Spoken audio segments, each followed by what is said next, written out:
Row 18, plot 20. Hey everybody, welcome to Now It's Dark. I'm Jim. It's Saturday Morning Circus. Once again, we're back with doing clown-focused horror movie reviews. This review is for a movie called Clowns of Halloween.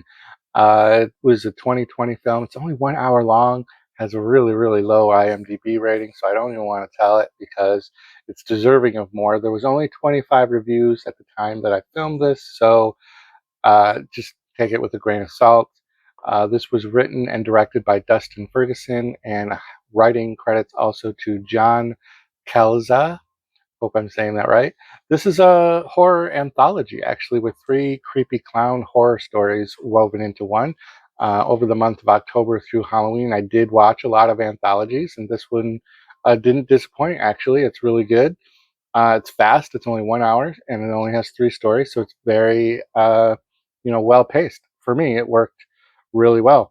This was released in October of 2020, so it's got a couple of years into it. I did watch this on Tubi, so if you want to check it out, you can easily find it. It's also a Wild Eye film for those of you who are keeping score and really love Wild Eye. Um, right off the rip, like when this movie started, I was like, oh man, they're stealing the Halloween movies fonts.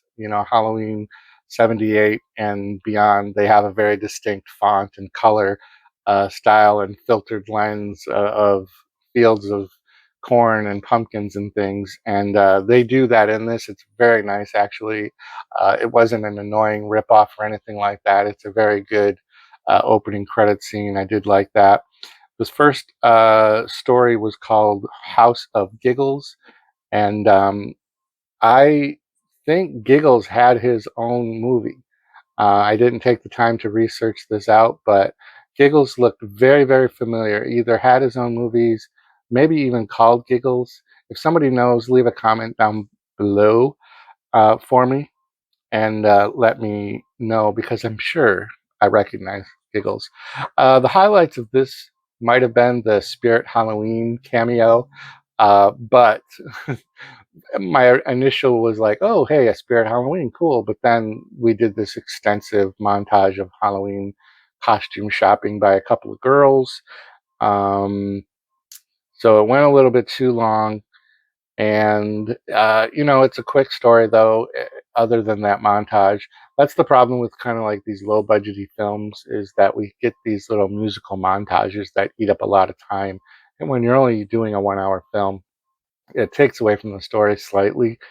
Um, so I wished they wouldn't have done that for as long. I get the reason why you're doing it. You're building up toward these kids going to a party and they have to get Halloween costumes.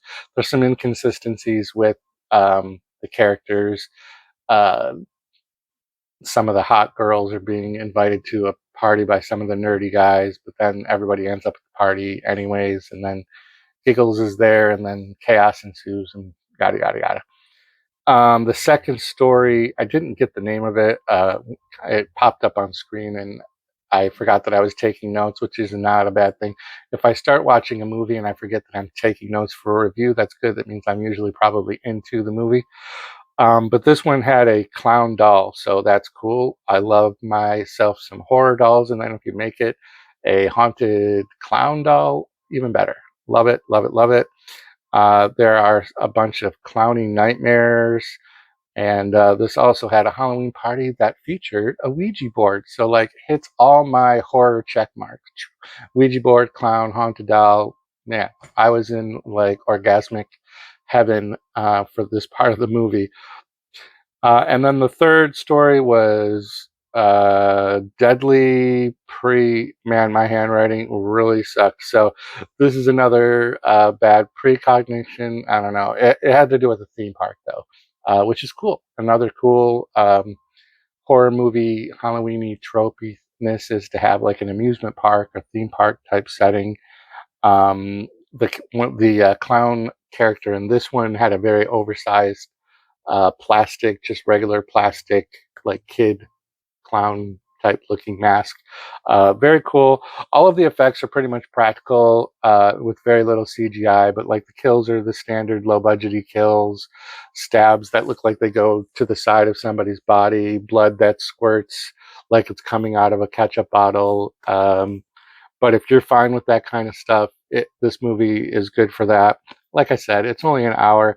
So give Clowns of Halloween a check on Tubi, and make sure to check back here on Now It's Dark for more clown horror movie reviews every Saturday on the Saturday Morning Circus.